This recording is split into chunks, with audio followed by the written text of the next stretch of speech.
Hi hello friends, എല്ലാവർക്കും നമ്മുടെ സുമി മുഫാസ് ബൺസിലോട്ട് ഹൃദയം നിറഞ്ഞ സ്വാഗതം. അപ്പം നമ്മുടെ ഇവർ വിവാഹിതരായാൽ എന്ന പരമ്പരയുടെ അടുത്ത ആഴ്ചത്തെ മുഴുവൻ വിശേഷമൊക്കെ ഒന്ന് കേട്ട് നോക്കിയാലോ. നമ്മുടെ വീഡിയോസൊക്കെ കേൾക്കാൻ ഇഷ്ടമാണെങ്കിൽ ഒന്ന് ലൈക്ക് അടിക്കാനും ഹൈപ്പ് ചെയ്യാനും മറന്നു പോകണ്ട കേട്ടോ. ഒപ്പം നമ്മുടെ ചാനൽ ആദ്യമായിട്ടാണ് കാണുന്നതെങ്കിൽ ഒന്ന് സബ്സ്ക്രൈബ് ചെയ്തോടെ സപ്പോർട്ട് ചെയ്യണം. അപ്പം നമ്മുടെ ഭൂമിയുടെ അജയുടെ നല്ല അടിപൊളിയായിട്ടുള്ള സീനും കാര്യങ്ങളൊക്കെയാണ് കേട്ടോ. കാരണം ഭൂമിക്ക് തൻ്റെ അച്യുതൻ എഴുതി വെച്ച ആ ഒരു കത്ത് കിട്ടി. അപ്പോൾ അതുമായിട്ട് ശങ്കരനാരായണനെ കാണാനായിട്ട് പോവുകയാണ്. കാരണം ആ ക്രിമിനോളജി പഠിപ്പിക്കുന്ന ഒരു പ്രൊഫസറാണ്, നമ്മുടെ ഭൂമിയെ പഠിപ്പിച്ച ഒരു പ്രൊഫസറാണ്. അപ്പം ആ സാറുമായിട്ട് സംസാരിക്കുകയാണെങ്കിൽ ഇതിനെ സംബന്ധിക്കുന്ന കാര്യങ്ങളെല്ലാം അറിയാൻ പറ്റും.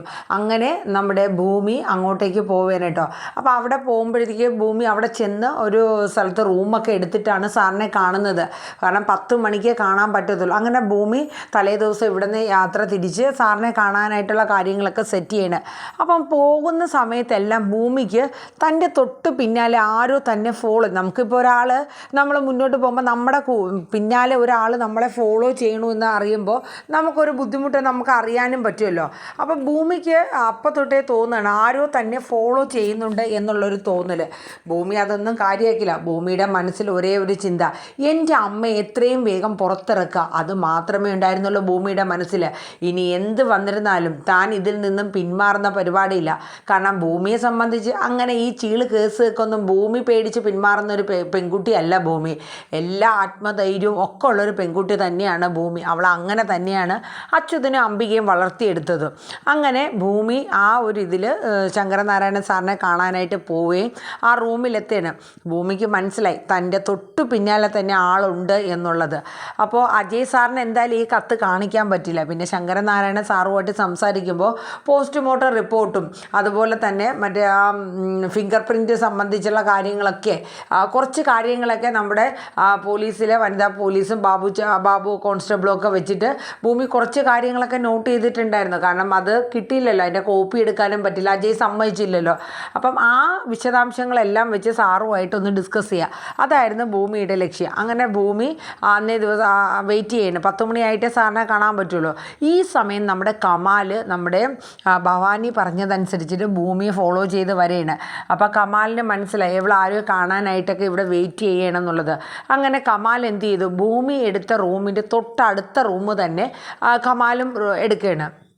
അങ്ങനെ കമാൽ അവിടെ എത്തിയ ശേഷം നമ്മുടെ ഭവാനിയെ വിളിക്കുന്നുണ്ട്. മാഡം, ഞാൻ ഇവിടെ എത്തിയിട്ടുണ്ട്, ഞാൻ അവളുടെ തൊട്ട് പിന്നാലെ തന്നെയുണ്ട്, അവൾ എന്തൊക്കെയോ നിഗൂഢമായ ചില കാര്യങ്ങളൊക്കെ ആലോചിച്ച് ചെയ്യുന്നുണ്ടെന്ന് എനിക്ക് തോന്നുന്നുണ്ട് മാഡം. കാരണം ആ കത്ത് കിട്ടിയിട്ടേ ഞാൻ ഇനി ഇവിടെ നിന്ന് വരുള്ളൂ. അതേ കമാലെ, ആ കത്ത് വളരെ ഇമ്പോർട്ടൻ്റ് ആണ്. കാരണം വേറൊന്നുമല്ല, ഈ കത്തിനകത്ത് എന്തായാലും ഇതിനെ സംബന്ധിക്കുന്ന കാര്യങ്ങളൊക്കെ ചിലപ്പോൾ ആ അച്യുതൻ എഴുതിയിട്ടുണ്ടാവും. അപ്പം നമുക്കത് എത്രയും പെട്ടെന്ന് അവളുടെ കയ്യിൽ നിന്നാക്കണം. കയ്യിൽ നിന്ന് നമ്മുടെ കയ്യിൽ അകപ്പെടുത്തിയില്ലെങ്കിൽ അത് മിക്കവാറും അജയുടെ കയ്യിലെത്തിയാൽ എല്ലാം പൊളിയും. അങ്ങനെ നമ്മുടെ ഭവാനി കമാലിന് വേണ്ടുന്ന ഉപദേശങ്ങളൊക്കെ കൊടുക്കുകയാണ്. അപ്പോൾ ഭൂമി എന്തായാലും, ഭൂമി നല്ല ബുദ്ധിയുള്ള പെൺകുട്ടിയാണ്. ഭൂമിക്കറിയാം തന്നെ എന്തായാലും ഫോളോ ചെയ്ത് തൻ്റെ കയ്യിൽ നിന്നും ഒരു പക്ഷേ ഈ കത്ത് അടിച്ചു മാറ്റാനായിരിക്കും, അല്ലെങ്കിൽ തന്നെ അപായപ്പെടുത്താനായിരിക്കും. ഇതിൽ രണ്ടിൽ ഏതെങ്കിലും ഒരു കാര്യത്തിനായിരിക്കും തന്നെ ഫോളോ ചെയ്ത് ആ കൊലയാളി വരുന്നത്. അങ്ങനെ ഭൂമി 10 മണിയായപ്പോൾ ശങ്കരനാരായണൻ സാറിനെ കാണാനായിട്ട് പോവുകയാണ്. ആ പോകുന്നതിന് മുന്നേ ആയിട്ട് ഭൂമി അതിസാഹസ്യമായിട്ട് ഒരു കാര്യം ചെയ്തു. തൻ്റെ ഒരു ബാഗിനകത്ത് ഒരു കത്ത് വേറൊരു രീതിക്ക് എഴുതി ഈ ബാഗിനകത്ത് വെച്ചിട്ടാണ് ഭൂമി റൂം പൂട്ടി പോണത്. അങ്ങനെ 10 മണിയായപ്പോഴത്തേക്ക് ഭൂമി പുറത്തിറങ്ങിയതും നമ്മുടെ കമാൽ അതേ റൂമിനകത്ത് കടന്നിട്ട് ആ ബാഗൊക്കെ പരിശോധിച്ചപ്പോൾ ഒരു കത്ത് കിട്ടി. ആ കത്ത് കിട്ടിയ ഉടനെ തന്നെ ഭവാനിയെ വിളിക്കുകയാണ്. മാഡം, നമ്മൾ ഉദ്ദേശിച്ചതുപോലെ അവൾ പുറത്ത് പോയതും ഞാൻ ആ കത്ത് എടുത്തിട്ടുണ്ട്. ഇനി താൻ എത്രയും പെട്ടെന്ന് മറ്റൊന്നും നോക്കണ്ട, ആ കത്ത് കിട്ടിയാൽ തന്നെ നമ്മൾ രക്ഷപ്പെട്ടു. ആ കത്തുമായിട്ട് നേരെ ഇങ്ങ് പോരാൻ പറയണം. അതനുസരിച്ചിട്ട് കമാൽ പെട്ടെന്ന് തന്നെ ഇവിടെ നിന്ന് നമ്മുടെ ഭവാനിയുടെ അടുത്തോട്ട് പോവുകയാണ്. ഈ സമയം നമ്മുടെ ഭൂമി ശങ്കരനാരായണൻ സാറിനെ കാണുകയും സാറിൻ്റെ അടുത്ത് എല്ലാ കാര്യങ്ങളും തുറന്ന് പറയാണ്. തൻ്റെ അമ്മ ഒരിക്കലും ഇതിൻ്റെ പിന്നിൽ ഇല്ല സാർ, അമ്മയെ ആരൊക്കെയോ ചേർന്ന് കുടുക്കിയതാണ്. അപ്പോൾ സാറ് എല്ലാ കാര്യങ്ങളും പിന്നെ പോസ്റ്റ്മോർട്ടത്തിൻ്റെയും അതുപോലെ തന്നെ ഫിംഗർ പ്രിൻറ്റിൻ്റെയും കാര്യങ്ങളെല്ലാം ഡീറ്റെയിൽ അറിയാവുന്ന കാര്യങ്ങളൊക്കെ ഭൂമി സാറിനോട് പറയാണ്. ഇതെല്ലാം കേട്ട ശേഷം ശങ്കരനാരായണൻ പ്രൊഫസർ പറഞ്ഞു, ഭൂമി, ഒരു കാര്യം ഞാൻ ഉറപ്പിച്ചു പറയാം, ഇതിൻ്റെ പിന്നിൽ വളരെ ശക്തമായ ഒരു കൊലയാളി തൊട്ടരികിൽ തന്നെയുണ്ട്. ഒരു പക്ഷേ ഭൂമിയുടെ ഭൂമിയുടെ ജീവന് പോലും ആപത്താവും. അതുകൊണ്ട് വളരെ കെയർ ചെയ്ത് വേണം ഭൂമി ഓരോ കാര്യങ്ങളും മുന്നോട്ട് പോകാൻ. എന്നിട്ട് ഭൂമിയുടെ സംസാരത്തിൽ നിന്നും ആ സാറ് ഒരു കാര്യം കൂടെ പറഞ്ഞു, എത്രയും പെട്ടെന്ന് ആ മൊബൈൽ, അച്യുതൻ്റെ മൊബൈൽ കണ്ടെത്തണം. അതിലെന്തായാലും ഈ കൊലയാളിയെ സംബന്ധിക്കുന്ന എന്തെങ്കിലും ഒരു ക്ലൂ ഉണ്ടോ. ഒന്നുകിൽ ഈ കൊലയാളി ഭൂമിയുടെ അച്ഛനെ കോണ്ടാക്ട് ചെയ്യാനായിട്ട് ശ്രമിച്ചിട്ടുണ്ടോ, അപ്പോൾ അതിൻ്റെ നമ്പറോ കാര്യങ്ങളോ എന്തെങ്കിലുമൊക്കെ അതിൻ്റെ അകത്തുണ്ടാവും. അതുകൊണ്ട് എത്രയും പെട്ടെന്ന് ആ ഫോൺ കണ്ടെത്തണം എന്നുള്ളത് ഭൂമിയോട് പറയണം. അപ്പം ഭൂമി മനസ്സിൽ ചിന്തിക്കണം, ശരിയാണ്. കാരണം എന്തായാലും അച്ഛനും മറ്റൊരാളുമായിട്ട് ഒരു ശത്രുതയോ ഒരു പിണക്കോ ഒന്നുമില്ല. പക്ഷേ അച്ഛനെ ആരോ അപായപ്പെടുത്തിയത്, അച്ഛനെ ആരോ ഫോളോ ചെയ്ത് അപായപ്പെടുത്തി ഇങ്ങനെ കൊന്നു. ആ കൊലപ്പെടുത്തിയതിൻ്റെ പിന്നിൽ എന്തൊക്കെയോ നിഗൂഢമായ ചില കാര്യങ്ങളുണ്ട്. അതെന്താണെന്ന് മനസ്സിലാക്കാൻ എനിക്കിതുവരെ പറ്റിയിട്ടില്ല. അപ്പോൾ അതുകൊണ്ട് ആ ഒരു കൊലയാളി ആരാണെന്നും ഇതിൻ്റെ പിന്നിൽ ഇനി വേറെ മറ്റുള്ളവരാരെങ്കിലും ഉണ്ടോ എന്നൊക്കെ അറിയണം. അതിൻ്റെ ഒപ്പം തന്നെ തൻ്റെ അമ്മ, നിരപരാധിയായ തൻ്റെ അമ്മയെ പുറത്തിറക്കുകയും വേണം. അപ്പോൾ അതിനായിട്ട് എന്ത് സഹായം വേണമെങ്കിലും നമ്മുടെ പ്രൊഫസർ ഭൂമിക്ക് വേണ്ടുന്ന ഉപദേശങ്ങൾ നൽകാമെന്ന് പറയുന്നുണ്ട്.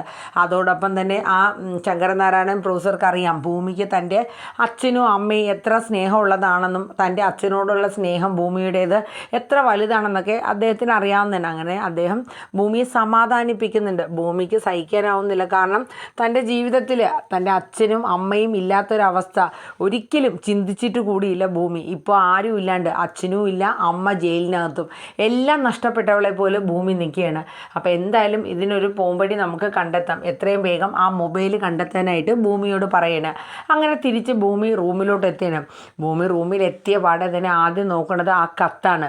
ഭൂമി മനസ്സിൽ കരുതിയതുപോലെ തന്നെ ആ വ്യക്തി, അതായത് എൻ്റെ പിന്നിലുണ്ടായിരുന്ന ആ വ്യക്തി, ആ കൊലയാളി ഈ റൂമിൽ കയറുകയും താൻ എഴുതി വെച്ചിരുന്ന മറ്റൊരു കത്ത്, ആ കത്തിന് പകരം വേറൊരു കത്ത് എഴുതി വെച്ചിട്ടുണ്ടായിരുന്നു. ആ കത്ത് അയാൾ എടുത്തുകൊണ്ട് പോവുകയും ചെയ്തു. ഭൂമിക്ക് വളരെ വ്യക്തമായി എന്തായാലും എൻ്റെ പിന്നിൽ ഒരു കൊലയാളി ഉണ്ട് എന്നുള്ള കാര്യം. അങ്ങനെ ഭൂമി തിരിച്ച് നാട്ടിലോട്ട് വരികയാണ്. അപ്പോൾ ഇതേ സമയം നമ്മുടെ കമാൽ കൊണ്ടുവന്ന ആ കത്ത് നമ്മുടെ ഭവാനിയുടെ കയ്യിൽ കൊടുക്കുകയാണ്. ഭവാനിക്ക് ഭയങ്കര സന്തോഷമാവുകയാണ്. കാരണം ആ കത്ത് കിട്ടിയല്ലോ, ഇനിയിപ്പോൾ ഒന്നും പേടിക്കണ്ട, ഇനിയിപ്പോൾ അജയുടെ കയ്യിൽ ആ കത്ത് എത്തില്ല. അപ്പോൾ അതുകൊണ്ട് സമാധാനമുണ്ട്. അങ്ങനെ ആ സന്തോഷത്തോടു കൂടി ആ കത്തൊക്കെ നോക്കുകയാണ് നമ്മുടെ ഭവാനി ആ കത്ത് നോക്കിക്കഴിഞ്ഞത് അന്താളിപ്പോടുകൂടെ നിൽക്കണം. എടോ താനിത് എന്താണോ എടുത്തുകൊണ്ട് വന്നത്, ഇത് ആ കത്തൊന്നുമല്ല. അപ്പം കമാൽ പറഞ്ഞു, അല്ല മേഡം, ഈ കത്താണ് ആ പെൺകുട്ടിയുടെ ബാഗിനകത്ത് ഉണ്ടായിരുന്നത്. എന്നാൽ അവൾ നമ്മളെ കബളിപ്പിച്ചു. അവൾ ആരാ, നമ്മൾ മനസ്സിൽ കണ്ടപ്പോഴേക്കും അവൾ മാനത്ത് കണ്ടു. അവൾ നമ്മളെ പറ്റിച്ചതാണോ എന്ന് പറഞ്ഞു. ഇനിയിപ്പോൾ ഒന്നും ചെയ്യാനില്ല. അവളുടെ കയ്യിലില്ലെങ്കിൽ ഒരു പക്ഷേ ആ കത്ത് അവളുടെ വീട്ടിലുണ്ടാകും. നമുക്ക് എത്രയും വേഗം, അതായത് അവൾ ഇവിടെ സ്ഥലത്തെത്തുന്നതിന് മുന്നേ തന്നെ അവളുടെ വീട് നമുക്ക് പരിശോധിക്കണമെന്ന് പറയാം. അങ്ങനെ നമ്മുടെ ഭവാനി കമാലിനെ കൂടെ 2-3 ഗുണ്ടകളെയും കൂട്ടി ഭവാനിയും കൂടെ നേരിട്ട് ചെന്ന് ആ വീട് അതിൻ്റെ താക്കോലൊക്കെ കുത്തി പൊട്ടിച്ച് അവിടെ വീട് പരിശോധിക്കുകയാണ്. അങ്ങനെ നമ്മുടെ ഭൂമി അവിടെ നിന്ന് യാത്ര തിരിച്ച് ഏകദേശം രാത്രിയോടുകൂടി ഇങ്ങെത്തുകയാണ്.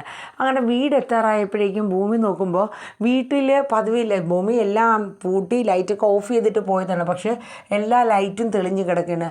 ഭൂമിക്ക് മനസ്സിലായി ആരോ എൻ്റെ വീട്ടിൽ കടന്നിട്ടുണ്ട്, ആ കൊലയാളി തന്നെയായിരിക്കും ഇതിൻ്റെ പിന്നിൽ. അങ്ങനെ ഭൂമിയുടെ വണ്ടി അവിടെ മാറ്റി വെച്ചിട്ട് ഭൂമി പതുക്കെ നടന്ന് വരികയാണ് കേട്ടോ. വീടിൻ്റെ അടുത്ത് എത്തിയിട്ട് ഭൂമി പതിയെ ആ ജനലിൻ്റെ അരികത്തൂടെ അകത്തോട്ട് നോക്കിയാണ്. അപ്പം ആരൊക്കെയോ ചേർന്ന് കയ്യുറയും ഗ്ലൗസൊക്കെ ഇട്ട കുറേ ആൾക്കാർ, 1-2 പേര് ചേർന്ന് അവിടെ എന്തൊക്കെയോ തിരഞ്ഞ് നോക്കുന്നുണ്ട്. ഭൂമിക്ക് മനസ്സിലായി ആ കത്താണ് അവർ തിരയുന്നതെന്നുള്ളത്.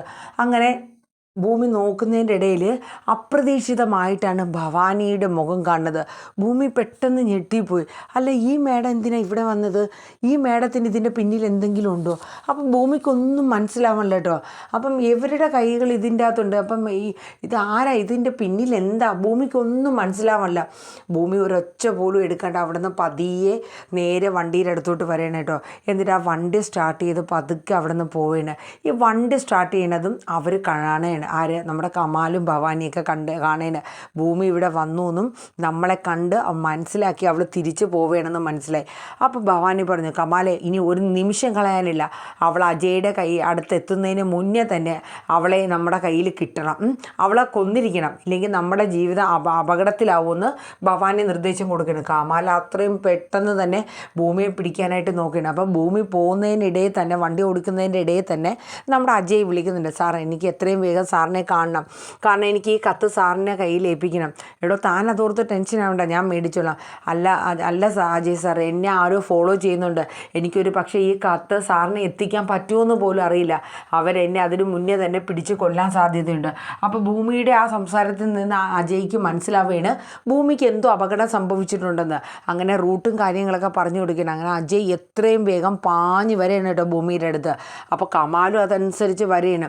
പക്ഷേ നമ്മുടെ ഭവാനിയും കമാലും ഒക്കെ ഭൂമിയുടെ അടുത്തേക്ക് വന്നുകൊണ്ടിരിക്കുന്നതിൻ്റെ ഇടയിൽ തന്നെ ഭവാനി കാണുന്ന ഒരു സീനെന്ന് പറയുന്ന നമ്മുടെ ഭൂമി ആ കത്ത് അജയുടെ കയ്യിലോട്ട് കൊടുക്കുന്ന ഒരു രംഗമാണ് ഭവാനി കാണുന്നത്. തീർന്നു, ഇതോടുകൂടി തീർന്നു. താൻ പിടിക്കപ്പെട്ടു. താൻ ആ സത്യദാസിനെയും സത്യദാസിൻ്റെ ഭാര്യയും മകളെയും താനാണ് കൊലപ്പെടുത്തിയത്, അല്ലെങ്കിൽ താനാണ് ഇതിൻ്റെ പിന്നിൽ, അതായത് അഭിരാമി എന്ന് പറയുന്ന ആ പെൺകുട്ടിയെ കിഡ്നാപ്പ് ചെയ്ത് ഇതിൻ്റെയൊക്കെ പിന്നിൽ നിന്ന് കളിച്ചത് താനാണെന്ന് ഇതോടുകൂടി അജയ് കണ്ടുപിടിക്കും. ഭവാനിക്ക് ഭയങ്കര ടെൻഷനാവുകയാണ്. ഇനിയിപ്പോൾ എന്ത് ചെയ്യും? ഇനി താൻ എങ്ങനെ ആ വീട്ടിലോട്ട് കടന്നു പോകും? ഭവാനിക്ക് വല്ലാത്തൊരു മനപ്രയാസവും പേടിയും ഒക്കെ തുടങ്ങിയിട്ടോ. അങ്ങനെ രണ്ടും കൽപ്പിച്ച് ഭവാനി വീട്ടിലോട്ട് പോവാണ്. പിന്നീട് കാണിക്കുന്ന സീനെന്ന് പറയണത് നമ്മുടെ ഭൂമി ഒരു ബാഗുമായിട്ട് നേരെ ഈ സൗഭാഗ്യപുരത്തോട്ട് വരികയാണ്. അപ്പം നമ്മുടെ സംഗീത ചെന്ന് ഡോറ് തുറന്നു കൊടുക്കുകയാണ്. അപ്പം ആ മോളോ ഇതെന്താ ബാഗായിട്ട്? അതെ, ഞാൻ ഇനി മുതൽ ഇവിടെയാണ് നിൽക്കണേ. ഇവിടെയോ? എന്താ അത്? അപ്പോൾ പറയും ഞാൻ ഈ കുടുംബത്തെ എന്ന് പറയും. അപ്പം നമ്മുടെ മുത്തശ്ശിയും വരെയാണ് കേട്ടോ. അപ്പം മുത്തശ്ശി ചോദിക്കും മോള്, മോക്ക് എനിക്കറിയാം, ഞാൻ മോളെ എന്ന് തൊട്ട് വിളിക്കുന്നതാ. മോക്ക് ഇവിടെ കഴിയാം, ഇവിടെ ഒരു കുഴപ്പമില്ല. അപ്പോൾ പറയും ഞാനേ ഈ വീട്ടിലെ മുത്തശ്ശിയുടെ ചെറുമകളാന്ന് പറയും. അപ്പോൾ സംഗീതയും നമ്മുടെ മുത്തശ്ശിയൊക്കെ അന്താളിച്ച് ഇങ്ങനെ നോക്കിയാണ്. അപ്പോഴേക്കും ഭവാനിയും സത്യദാസൊക്കെ കടന്നു വരെയാണ് കേട്ടോ. അതെ, ഞാൻ ഈ കുടുംബത്തെ നിങ്ങളുടെ ചെറുമകളാണെന്ന് മുത്തശ്ശിയോട് പറയുകയാണ്. അപ്പോൾ അതിനെന്താ തെളിവെന്നൊക്കെ ചോദിക്കും. അപ്പോഴേക്കും ഭവാനിയുടെ മുഖമൊക്കെ മാറുകയാണ്. കാര്യം ഇവൾ എന്തും കൽപ്പിച്ചാൽ പറഞ്ഞത്. ഇതോടുകൂടി തൻ്റെ ജീവിതം തീർന്നു. ആ സത്യദാസ് തൻ്റെ ഭാര്യയും മകളുടെയും കിഡ്നാപ്പിന് പിന്നിൽ താനാണെന്ന് എന്തായാലും കണ്ടുപിടിക്കും. ഭവാനിക്ക് ടെൻഷനായി, പേടിയായി. ഇനി എന്ത് ചെയ്യും? ഒരു രക്ഷയില്ല. അപ്പോഴേക്കും ഈ കത്ത് കാണിച്ചു കൊടുക്കുകയാണ് കേട്ടോ നമ്മുടെ ഭൂമി. അപ്പം മുത്തശ്ശി ആ സംഗീതയൊക്കെ ആ കത്ത് കാണുകയാണ്.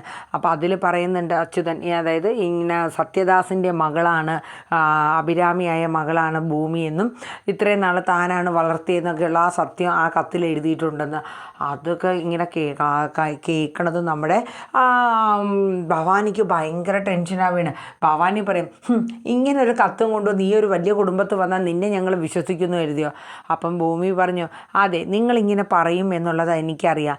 അതുകൊണ്ട് ഈ ഏറ്റവും നല്ലൊരു തെളിവുമായിട്ട് തന്നെയാണ് ഞാൻ വന്നേക്കണേന്ന് പറഞ്ഞിട്ട് ഭൂമി ബാഗിൽ നിന്ന് ആ ഒരു ലോക്കറ്റും മാലയും എടുത്ത് കാണിക്കണം. അത് കാണുന്നത് മുത്തശ്ശി അന്താളിക്കണം. കാരണം അത് ആകെ ഈ കുടുംബത്ത് അഭിരാമിക്കും അഞ്ജനയ്ക്കും മാത്രമേ ഇട്ട് കൊടുത്തിട്ടുള്ളൂ. അതുണ്ടെങ്കിൽ പിന്നെ ഇതിൽ കൂടുതലൊരു തെളിവ് വേണോ? അപ്പോഴേക്കും നമ്മുടെ ഭവാനി പറയും ഈ അച്യുതൻ എങ്ങാണ്ടോ ഈ മാല എവിടെ നിന്നോ അടിച്ചു മാറ്റി കിട്ടി, ആ മാലയുമായിട്ട് ഈ മോളെ പറഞ്ഞ് വിട്ടേക്കണതാ. വലിയൊരു കുടുംബത്ത് വന്ന് കയറിയ വേണ്ട സ്വത്തുക്കളൊക്കെ കിട്ടുമല്ലോ, വേണ്ട പണവും ഉണ്ടാകും എന്ന് പറഞ്ഞു കേട്ടോ. അപ്പോൾ നമ്മുടെ മുത്തശ്ശി പറഞ്ഞു ഇല്ല, ഇവളെൻ്റെ ചെറുമോള് തന്നെയാണ് എന്ന് പറയാം. അപ്പോൾ സത്യദാസ് പറയാം മോളെ നീ എന്തൊക്കെയായി പറയണം? അച്ഛൻ വിശ്വസിച്ചാലും ഇല്ലെങ്കിലും ഞാൻ അച്ഛൻ്റെ മകളാണ് എന്നുള്ളതിൻ്റെ തെളിവുകൾ ഇത്രയും ഞാൻ കാണിച്ചു. അപ്പം സത്യദാസ് പറയും ഇതാരാ ഇതിൻ്റെയൊക്കെ പിന്നിൽ? ഇതെന്താ പറ്റിയത്? നിനക്ക് ഇത്രയും നാൾ എന്താ പറ്റിയ മോളെ എന്നൊക്കെ ഇങ്ങനെ ആ ഒരു വേവലാതിയോട് സത്യദാസ് ചോദിക്കുകയാണ്. അപ്പോഴേക്കും ഭവാനി സമ്മതിക്കില്ല. ഭവാനി കുറേ കുറ്റങ്ങൾ പറയണേ. ഇവള് മനഃപൂർവ്വം പല തെളിവുകളുമായിട്ട് വന്നേക്കണേന് ഈ കുടുംബത്ത് നുഴഞ്ഞ് കയറാൻ വേണ്ടിയിട്ട് അമ്മ ഇത് വിശ്വസിക്കില്ലെന്നൊക്കെ പറഞ്ഞ് ഭവാനി തകർത്തടിക്കുകയാണ്. അപ്പോഴേക്കും ഭൂമി പറയും ഒരു തെളിവുണ്ട്, ഇതിൽ കൂടുതലൊരു തെളിവ് നിങ്ങൾക്ക് ഇനി വേണ്ടി വരില്ല. അങ്ങനെ ഭൂമി തൻ്റെ ആ പുറകിലെ മുടി മാറ്റിയിട്ട് ആ തോളിലെ കറുത്ത പാട് കാണിച്ചു കൊടുക്കുകയാണ് കേട്ടോ, ആ മറുക്. അത് കണ്ടതും സത്യദാസിന് മനസ്സിലായി അതെ എൻ്റെ മകൾ അഭിരാമിക്ക് ഇതേപോലൊരു പാടുണ്ടായിരുന്നു, ഇതെൻ്റെ അഭിരാമി തന്നെ. സത്യദാസിന് ഉറപ്പാവേണ്, മുത്തശ്ശിക്ക് ഉറപ്പാവേണ് കേട്ടോ. എൻ്റെ ഭൂമി പറയും ഒരു കാര്യം കൂടെ എനിക്ക് മുത്തശ്ശിയോട് പറയാനുണ്ട്. എൻ്റെ അച്ഛൻ്റെ കൊലപാതകത്തിന് പിന്നിൽ ഈ കുടുംബത്തിൽ നിന്നും ഒരു കൈ ഉണ്ടെന്ന് പറഞ്ഞു. അതാരാ മോളെ? ഈ കുടുംബത്തിൽ നിന്നോ? മുത്തശ്ശിയും സംഗീത അവരൊക്കെ അന്തം വിട്ട് ചോദിക്കണം. സത്യദാസും ചോദിക്കണം. അപ്പം ഭവാനിയുടെ നേരെ ഭൂമി കൈ ചൂണ്ടും കേട്ടോ.